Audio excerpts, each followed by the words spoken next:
phase is locked and ready to fire, sir. Illogical. Hello, welcome back to Federation Radio with your host Floyd once again. So, I decided to call it quits yesterday and we just recorded 3, but today we'll see how many I get through, but we're starting with episode 13.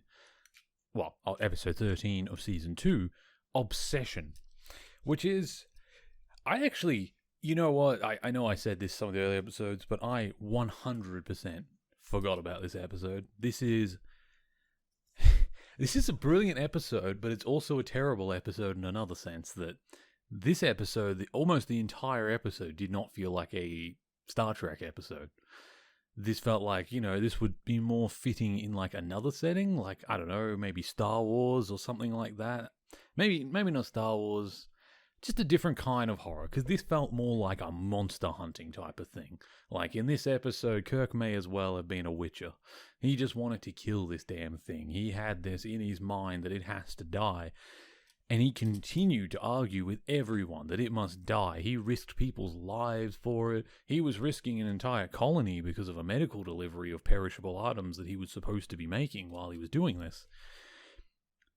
And it was all to kill a creature, and I can't help but think, later on in a lot of Trek, this episode would have ended with them somehow learning to communicate with the creature and the captain being reprimanded, and probably not even being the captain. It would have been an admiral or some other kind of higher rank like that that's come in, and they'll depict them as the one that's pushed the captain out the way because I know better. This is a threat above your station. But in this one, they were very bold to just use Kirk, because Kirk doesn't come off looking good in this episode. For the most part. It does depend, because he's not wrong about the threat of this creature. The way he goes about it and the fact that he doesn't even attempt to find alternatives, I don't know, that doesn't feel Star Trek to me. But at the same time, it's an excellent episode. It's really well done. It just, you know what I mean? It feels weird. It doesn't feel like I'm still watching Star Trek in this episode a lot of the time. But anyway, instead of going into my problems with the overall episode, we'll go back to the start and I'll actually explain to you what it is. So, there's a creature. Sorry, there's not a creature at first. So, how the episode starts is they're on a planet. Kirk, 3 security officers, and Spock. They are looking for something called titanium, which is apparently 21 times harder than diamond. And they have to use their phaser to burn off a bit, do a little bit of a scan, and Spock says, yep, this is exactly what we were told was here. The deposits have been confirmed. Which tells me they've probably scanned the system from a distance, picked up on the fact that titanium was here, and some mining corp probably wanted it, or the Federation wanted it, and they just sent the Enterprise out to be like, can you just confirm before we put a bunch of resources towards this? And they did. And literally, the titanium not mentioned again for the rest of the episode, which kind of surprised me. I thought they were making such a point of describing what it was and how it works that I really thought it was going to be more important. It wasn't. But, anyway, they were there scanning for this, and we learned that apparently they are meeting with another ship, the Yorktown, not long from now. So I think their idea was that they were going to quickly confirm whether these are real, and then from here they go straight to the next location. And we learned throughout the episode that that's because there's apparently some kind of plague or disease or something going wrong on a planet somewhere presumably far enough away that the Enterprise's superior engines to your average ship like the Yorktown needs to deliver. And they're supposed to meet with the Yorktown, pick up these medical goods that we're told are perishable, which tells me they're probably a very unique, like McCoy even says they have a limited supply and they're perishable and the planet desperately needs them. So, that tells me it's probably something they can't just create on the ship with the fabricators or anything. Like, this is a real important medical delivery, and if it's not done on time, people will die. Now, Kirk knows this, and they're checking out the titanium. Presumably, like I said, there must be a time limit, like the Yorktown has to gather it all or whatever. There's a reason they're not warp-6ing towards it, I'm sure.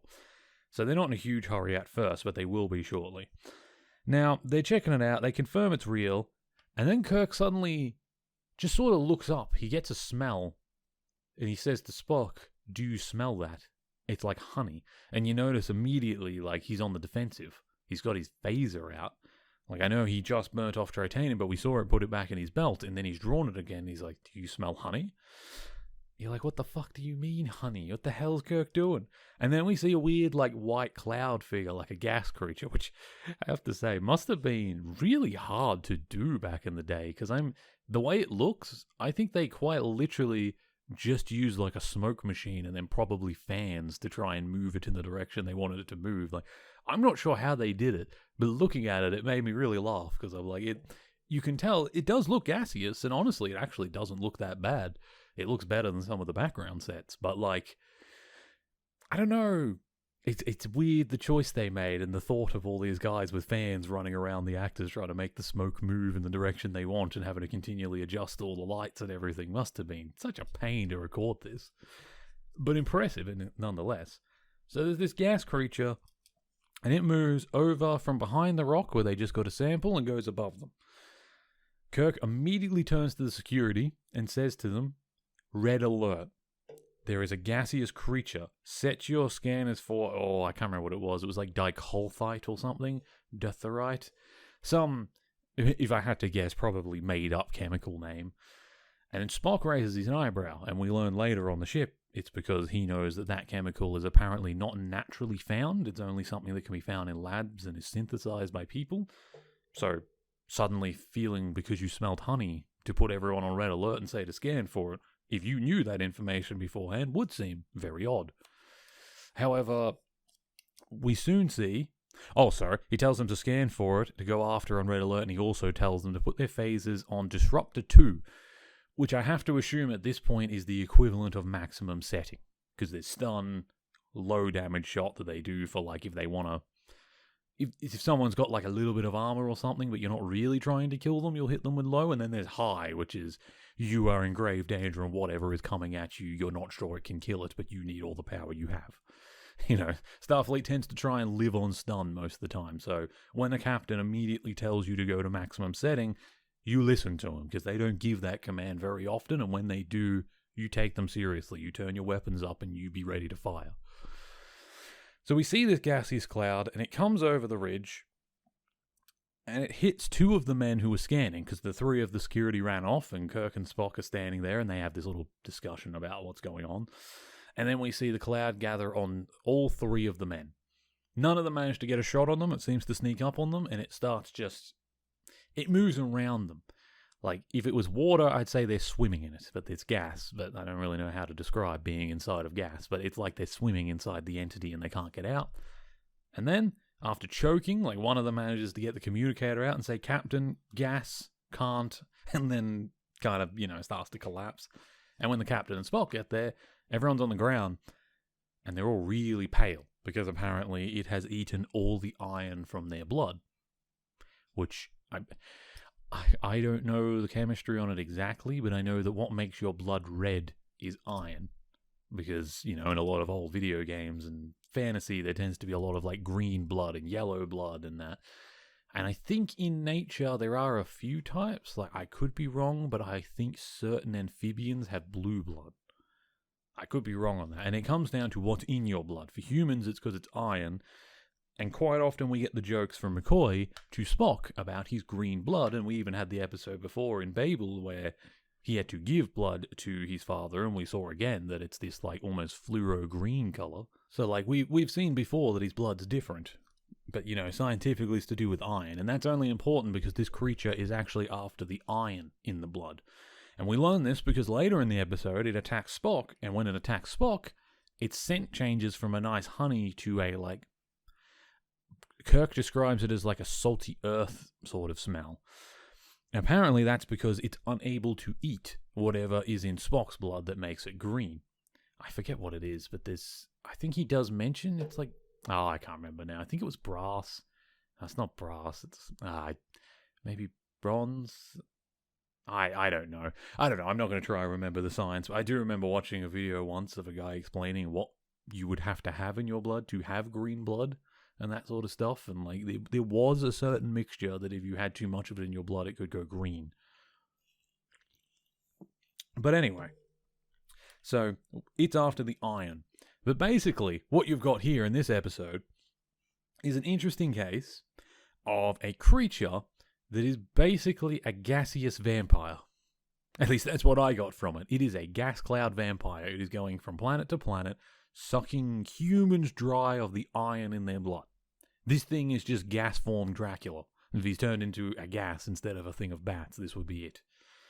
Except, we know it's intelligent, but because, like I said, we don't try and communicate with it, we don't really know how intelligent. It's still a bit, even I'm like up in the air at the end of, I'm not quite sure where I land on how intelligent it was. Now, this creature attacks, kills 2 of them. One of them does survive the attack just, but the doctor says there's not much he can do for him, and they manage to get a little description of the creature and what happened out of him before he dies. Then there's a second party. Now, that guy that died, by the way, was the head of security on the ship. I think he was Rizzo or something. His name doesn't really matter. He's never come up before. He was just for this episode, and they killed him off. Typical red shirt. Then we got a Gavrok, I think his name was, and he was the son of Kirk's first captain, and he was now the head of security. And he comes up to the bridge and says, "Sir, Rizzo is dead. I am your new head of security."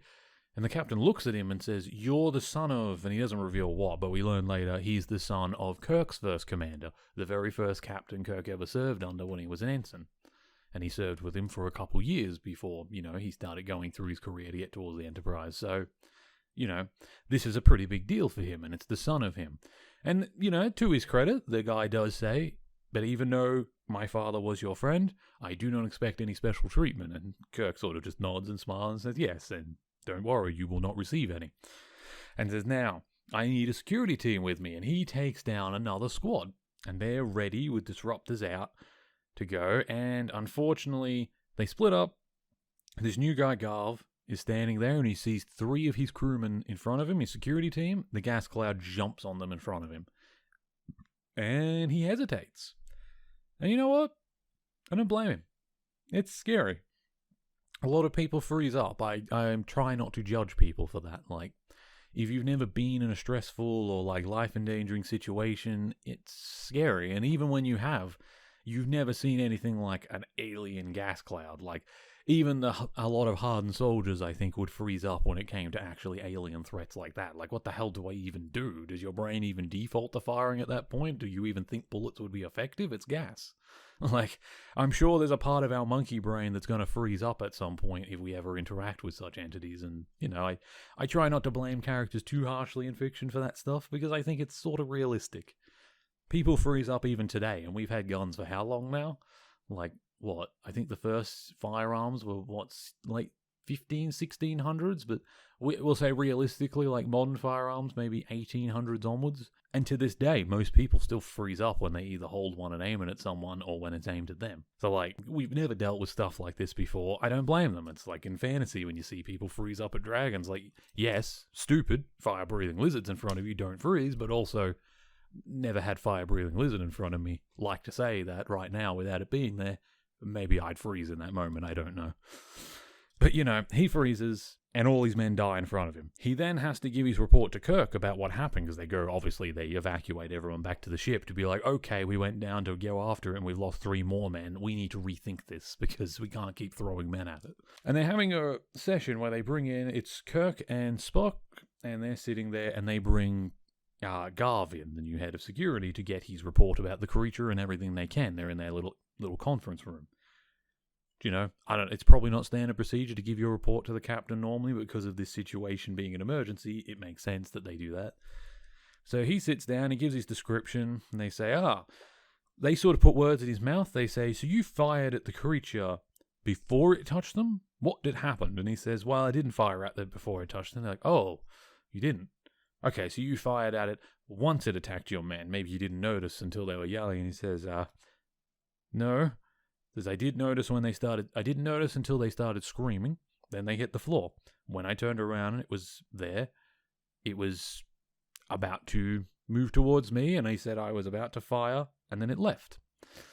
And he gets confused, and they're like, "So you didn't fire? You mean you were about to fire, like you didn't fire?" And he said, "No, sir. I hesitated."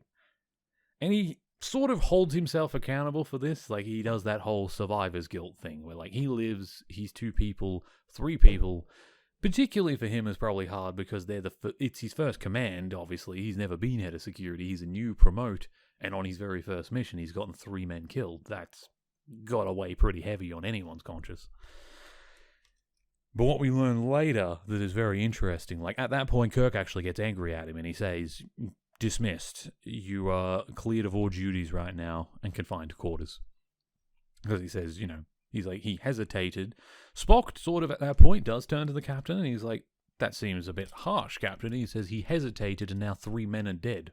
What would you have me do? And then he sort of raises his eyebrows. He's like, all right. And then he goes off. So unfortunately, Garv is condensed to quarters, refuses to, they refuse to let him work. But what's interesting about that is that we learn afterwards that 11 years ago, when Kirk served under Garv's father as captain of, they might have mentioned the ship. I don't remember the ship's name. Doesn't matter. Kirk's first deployment under that captain, they ran into this same gaseous entity on a planet not too far from here. Well, galactically speaking, not far. It's not in the same system or anything, but it's less than a day's travel using the warp drive, so relatively close. And Kirk, in that mission, was supposed to fire at it, but he hesitated because he was a young ensign, and just like Garv had before, he hesitated. And then everyone on the ship died. I didn't actually write down the exact number, but I believe because McCoy and Spock pull up the reports of the creature because Kirk tells them to pull up the reports from that ship and that incident 11 years ago, to help them know what they're dealing with here. Because keep in mind, like I mentioned earlier, there are medical supplies they're supposed to be picking up and dropping off. There are people that are dying. The time limit on the perishable side of those meds is closing, and Kirk is continuing to stay around the planet and hunt this creature and refusing to leave orbit even though they're now late for their deadline. And throughout this entire process, we've seen multiple scenes of Scotty and McCoy and Spock all trying to tell him, like, we should go, Captain, we shouldn't be here. They all agree this is dangerous, but they're all like, we should go take care of this and then we can come back. We have, as Spock points out, there's no proof this thing can travel about more than a planet. Like, we don't think it can leave the atmosphere. There's no sign of that. So we can presumably go help these people and then come back. And Kirk says, no, read these reports. And in those reports it talks about a different planet. And then they realize, and they have a meeting with him because McCoy and Spock sort of read it. They see what's happening. And at this point, while they agree there is a threat, and they sort of see what he's getting at, like if it can travel through space and it kills people and it kills an entire ship of people, like well over 100, it is dangerous. And perhaps Kirk's not fully in the wrong for going after it, but they also say he's acting like a man obsessed. They sort of make a whale sort of story out of it, going after the whale, that sort of hunting the beast to the point of obsession when you start giving up other things and sacrificing things just to kill it. It's like what you're doing is important, but it's become an obsession and now it's becoming unhealthy and you're avoiding other things. And they try and bring this to him and they're like, because McCoy comes in and says, I read a report about a young man who hesitated to fire, and then a few men died. And Kirk says, oh, you mean Garv? He's already been relieved of duties. I know of this. I know all about this. And McCoy says, well, I don't really think it's that man's fault. After all, we don't know that the phaser would have actually damaged it or saved him. Perhaps it was a bit harsh of that person to blame themselves or take the blame for this. And Kirk says, damn it, he should have fired or those people wouldn't have lived. And then McCoy says to him very slyly, I wasn't talking about Garv. I was talking about a young Ensign James T. Kirk 11 years ago. Because, they're trying to make the case that this is... Yes, it's dangerous, but this is a personal crusade for you. You feel responsible for letting your first ship die, when it very well may not have been your fault, and now you're sacrificing other people to satisfy a personal grudge. And that's, understandably, it is kind of Spock and McCoy's job to make certain, like not as personal individuals, but as the medical officer and the first mate, one of your main duties is to make certain the captain is not only capable, but is also doing the right thing. Because when he doesn't, it's your job to remove him and point that out and be able to justify why you did so. So they're doing the right thing, and he gets really annoyed because, they're right, basically. But he stands by it and says that I still believe this thing is dangerous. But he does congratulate them, he does say, you are right to ask these questions. I would expect no less of either of you. You've done all your duties, but I, as captain's prerogative, we are going to hunt this. And so they go back to hunting it. Now, during that conversation, the creature leaves the planet, starts flying in space, which is an immediate, Spock's raising his eyebrows, well, because Spock up until this point wasn't certain that the two incidents were connected. He said it could have just been two similar gaseous entities. This doesn't necessarily equate to it being the same creature. The galaxy is a big place. Again, very fair criticism. And, Kirk's certain that it is. He says, I can sense it. He says, maybe it communicates in a way that we don't understand, but I can feel it. I know where it came from. I know it's the same one. Still, a bit weird, but at this point, it's left the atmosphere. Because Spock wasn't even sure if it was actually intelligent. He said it could have just been a gaseous entity that's just trying to feed. It may not be thinking. It might not be intelligent. The fact that it can move and eat does not necessarily mean intelligence. Basically saying, if it's just a wild animal equivalent, couldn't we just quarantine the planet and put warning buoys out and then go save these lives? Why do we have to chase it? Whereas Kirk is saying it's intelligent, it was able to destroy an entire ship, and now I find it on another planet. What would happen if it goes to an inhabited planet full of people? What if it goes to, say, Earth next, or Vulcan? We need to deal with this. And you know what? I really liked that scene, because it was a good... Both sides had very good points. You could definitely see McCoy and Spock. Kirk was acting obsessed. He was getting men killed. He was personal crusade, revenge, like all we've said. And they were right to call that out. But also, his points are equally valid. If this thing was to show up on Earth and he had not done his duty to try and do everything he could to work out how to counteract it or deal with it, then he would partially be responsible, along with the whole crew, for the deaths of everyone on Earth. That's an extreme example, but you know what I mean? That's what they're worrying about.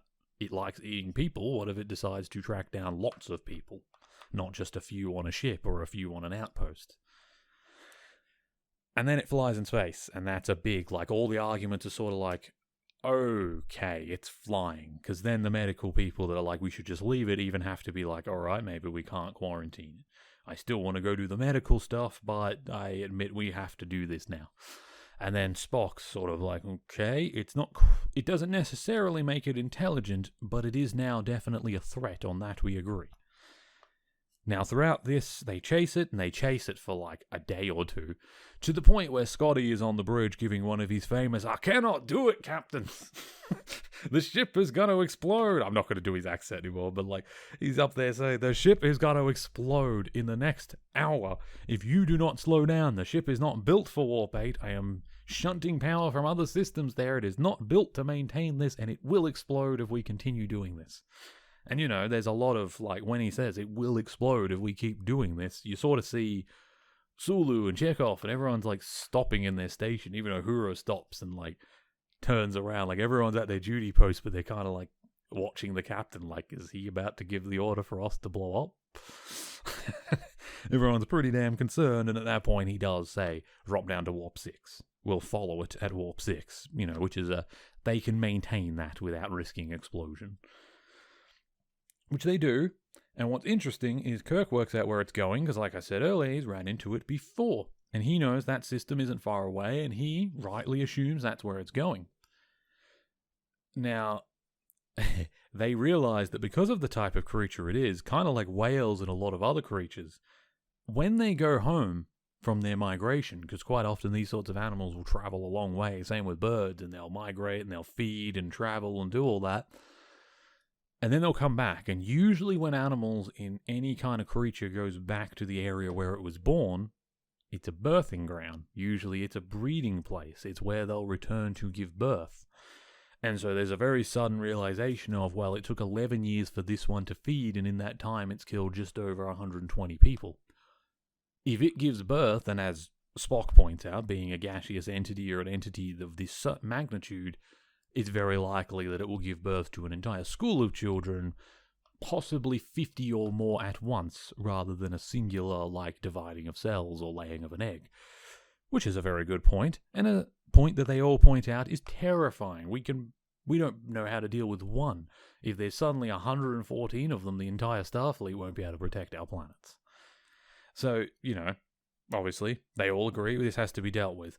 Now, Kirk points out with Chekhov and the others, he says, how long would it be round trip Warp 6 to get back to where the medical supplies are and do that mission? Chekhov says it would take 1.7 days.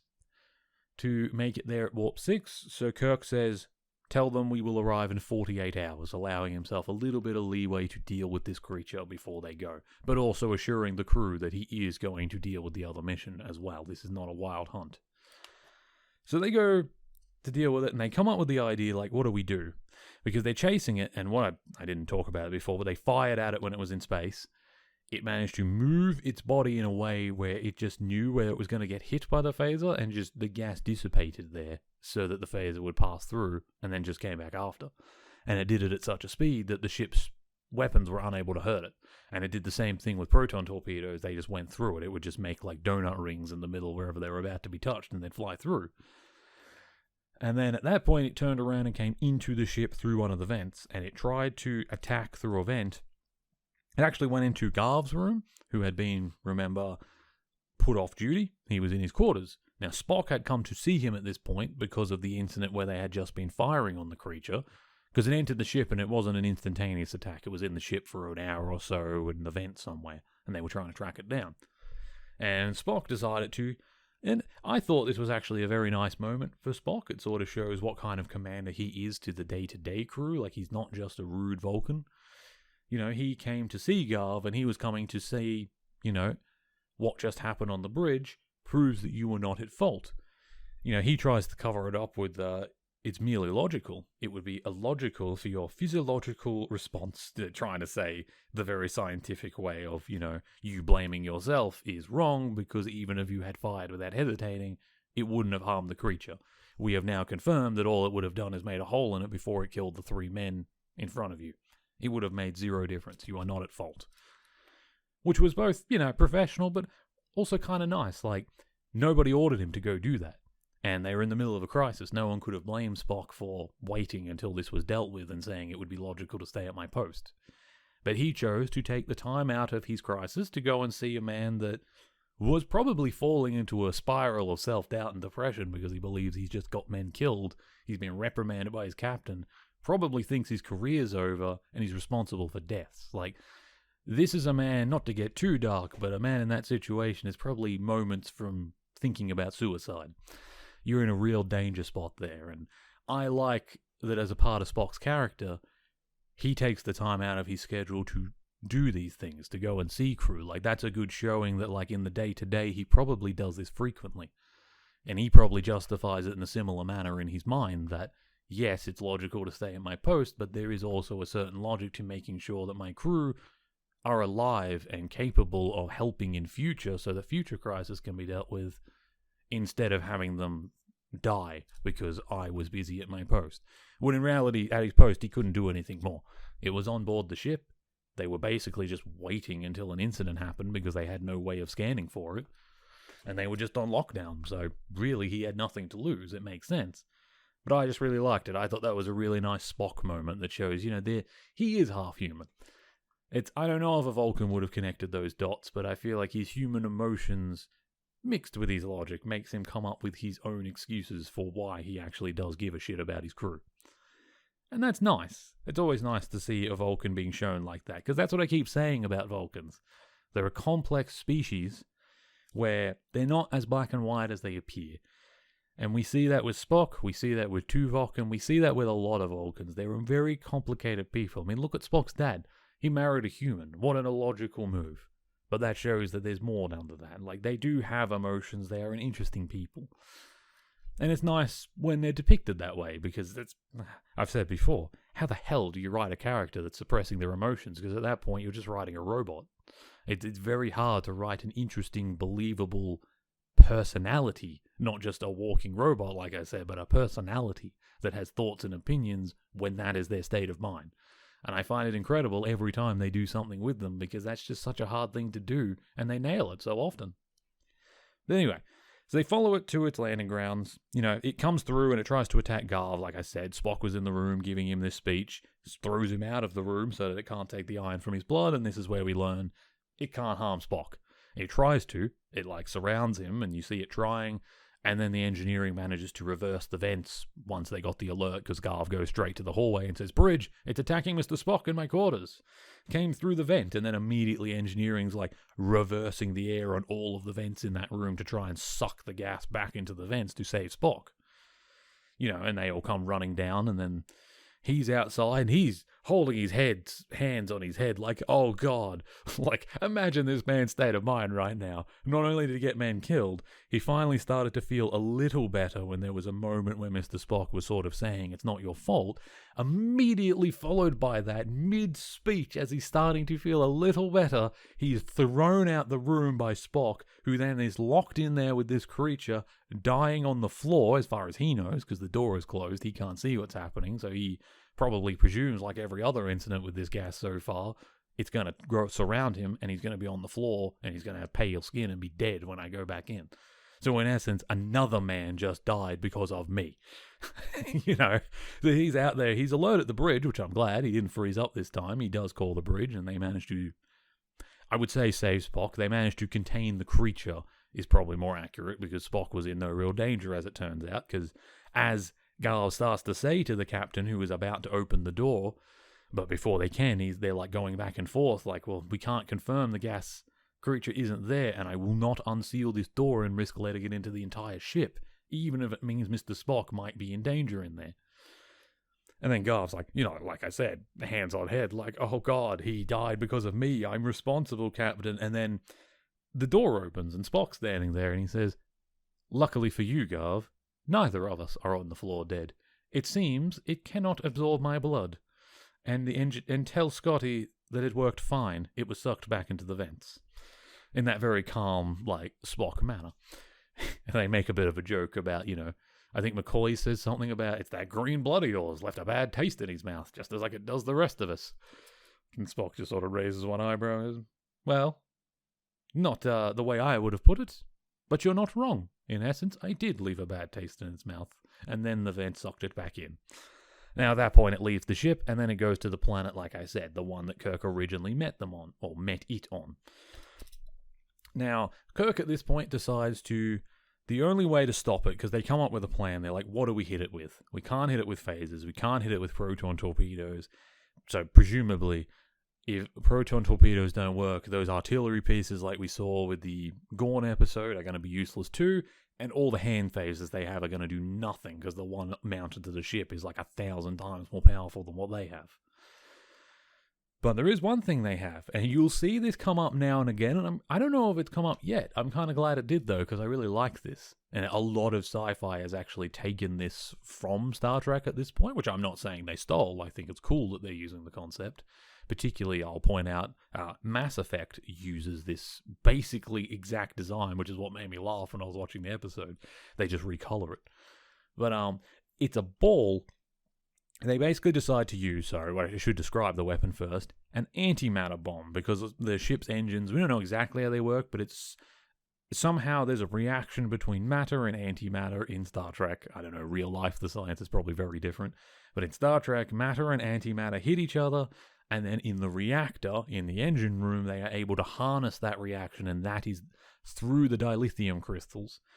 Because the reactor is powered by the dilithium crystals that apparently vibrate at a certain frequency, which when the matter and antimatter hit each other, is then reflected by those dilithium crystals, which creates the plasma and all the power they need to power everything on the ship. Probably all sci-fi bullshit. I'm sure the real science is far more mundane and confusing than that. But that's how it works in Star Trek, so that's all that matters here. So they have it on board. And antimatter, if you've ever seen any kind of sci-fi about antimatter, is very explosive, which could be true. I don't actually know the science on it, but I believe there's some truth to that. But in these shows, they quite often try to use it as, this is basically the nuclear device. This is the equivalent of like an army show or an action movie pulling out the nuke bomb. Or the hydrogen bomb. Like, we're getting out the big guns. We're not fucking around. Because there's a few episodes where they do these antimatter explosions. And yeah, this is a last resort. We are not fucking around. Whatever we're firing this at is going to fucking die along with the entire planet. Basically, is the concept of using a weapon like this, which is why you see it so few times in the Federation, because, well, like we've said many times, most of what they do is scouting out new life, protecting new life, and making friends. They try to do very little arguing, let alone fighting, let alone genocidal, world-destroying weapons being released. It's really not their MO. However, they do know how to do it, and they will do it when they have to. And this is one of those cases. So we get... Think of it as, a globe, you get the globes of Earth and they're on that metal axis, like they're ready to spin. Think of that. That's basically what we have. It's like a metal hoop going over the top of it, and it's going down to a circle that goes around, and it's all holding like a globe that would be able to spin. It's not quite touching them, but it's in the middle, attached by one spring or something. One spring or one pole, you know what I'm talking about, like a globe. It's got the metal bits and there's the tiny bits that connect to it, and then that lets it spin. Think about that, and then you've got a sphere, except in Star Trek it's a bright, bright blue sphere. Obviously it's just a papier-mâché thing they've painted, but in the show it is a bright sphere that's being held up by a black, dark, I presume metallic thing that's holding it in place. And we see they come up with a plan. They're going to use an antimatter explosion. However, it is going to be such a yield that it is not only going to kill the creature, but it's going to create radioactive and other issues in the area and send shockwaves up out of the atmosphere to the Enterprise. Keep in mind, this is a device they're going to explode on the ground, on the surface, and it's going to affect the Enterprise with waves from how big an explosion this is that could be dangerous enough to damage the ship. And they even say that because of those waves, transporting someone, teleporting them from the ground to the ship at the time of that happening may be impossible. It's theoretically possible, but because of the different ways that it can affect them with the shockwave and the amount of variables you can't account for, chances are it's not going to be. So they come up with this concept where they get a bunch of hemoglobin, basically just blood, but I think it's just iron heavy blood sort of stuff in a substance in a huge jar, and they're going to use that as a bait to bring the creature over, and then they're going to plant this antimatter bomb near it and set it off remotely. That's the plan. However, it's a dangerous plan. It eats iron, which means that anyone going down there is risking death, although I do have to point out at that point I feel like Spock would have been a good choice because it can't harm him. But then again, asking someone to go down to the ground and set off a nuke when you potentially might not be able to get away might be a bit much for any commander to give to anyone, which is why Kirk volunteers to do it himself. And I'll point out at that point, Garv, the young security officer, volunteers himself. He is not ordered by anyone, but he says, "I'm going with you, Captain. For the sake of my men and my father, I'm going with you." And Kirk says, "I won't deny you if you truly wish to come, but I will not order it. If you're coming with me, meet me in the transporter bay." And they do it. They go down, the two of them, and it's a cool moment. I like that Kirk in that moment knows that you can't order a man to do something like that, but it has to be done. So he's the type of guy that's fine, takes the gloves off and goes and does it himself. And they go down. The problem is the hemoglobin transports down. They transport down with the bomb, and they're slowly moving it towards the area. And then the gas thing shows up. Immediately sucks the big bottle dry. The bay worked amazingly. It went straight for it. It soaks it up. And then Kirk and they're like, "Oh shit." And then Kirk says to Garv, "You need to go. You need to be transported back now. Get back. I'll take this in there." And then Garv does a very brave thing where he tries to knock Kirk out, but of course Kirk's such a Chad that somehow you hitting him really hard in the side of the neck and the side of his stomach, when he's surprised, isn't enough to knock him out, and he manages to immediately get back up, be fully lucid, and give him an elbow to the face to knock him back. Now, why I say it's brave is because in that moment, he of course thinks Kirk's about to sacrifice his life and go and basically suicide charge this gas with the bomb. And he's like, "No, I'm not going to let him do that. I'm going to save your life, even if it gets me in trouble." And that's a brave thing to do. But then Kirk says to him after he elbows him, he doesn't knock him out, he says to him, "I'm not going to sacrifice myself, but consider yourself on report for that one. You just hit your captain. I don't intend to sacrifice myself. I have a plan." And then they both basically end up just moving the bomb after their little skirmish, because they're just we're running out of time. The gas creature's coming towards us. They manage to move the bomb towards it. They run back and they try and transport up. The bomb goes off. While they're mid-transport, they half get them on board, and then they lose the signal a little bit, and Scotty and Spock are in there, pulling apart the circuits, doing everything they can to try and make it work, and McCoy's sitting there stressed the fuck out next to it, staring at the transporter bay to see if Kirk's going to make it back. And we see the explosion, and then we get the shockwave hits the ship, and everyone's like flying around like a nuke just went off inside the ship, which, keep in mind, atmosphere, we're talking like 20,000 kilometers or more in the sky. Think about how crazy big an explosion has to be to affect you that high in the sky. And they even mention, when they set this off, it is not only going to be an explosion that is going to be large, it's going to be an explosion so large it's actually going to strip about a quarter of that planet's atmosphere at once. It is so hot and large that a quarter of its fucking atmosphere is going to be disintegrated upon detonation. That is the type of explosion we're talking about. That is utter insanity that the Federation literally has world cracker bombs, if they felt like it. Which is why I point out all the time that this universe should be very fucking glad the humans in this timeline decided to be friendly. Because the capabilities they have, these people would make Nazis look like heroes. Well, maybe not heroes, but they would make them look like nothing in comparison to the sort of damage these people could be doing if they were sadistic. Which is, it's nice. It's what makes Star Trek Star Trek. It's why it's fun. Because they give them that, it's a sci-fi, this is happening, here's the lens though, and they force you to write within these very tight lines of humans are mostly passive, we're not looking to fight, and we're always diplomatic, so they basically make you write out all the negatives of humanity, but keep everyone else having those negatives, which makes us very hard to navigate, and I imagine as a writer, even harder to navigate how the hell you do these stories. But like I said, this story is weird because we don't even try and be diplomatic. This literally is, he's chasing his white whale, and at the end he gets to throw the spear in, he wins. This is just purely a monster hunting story. I still don't feel like they gave sufficient evidence to show that all of these creatures are as dangerous or intelligent as they say. We weren't even certain it was going to give birth. That was an assumption by Spock that they performed no tests whatsoever to make sure of. For all we know, this was one creature, and it just travels between these two planets and has for millennia, and we just stripped the planet's atmosphere out of fear. You don't know. That's the thing. That's why I say this episode sort of doesn't feel like Star Trek at times, because they're doing things that ordinarily I feel like Starfleet would call other species out for. But anyway, they set off the bomb. It works. They get back to the ship. They survive. They've killed it, and presumably, like he told Chekhov, they're going to go make their rendezvous to save other lives. They're the heroes. Yippee. And, it's good. And I don't fully blame them. Like the creature was, like I said, a gaseous vampire. Could have been dangerous. It's just, I don't feel like we did enough to make certain that it was dangerous before we decided to genocide it and make sure nothing could ever evolve on that planet ever again.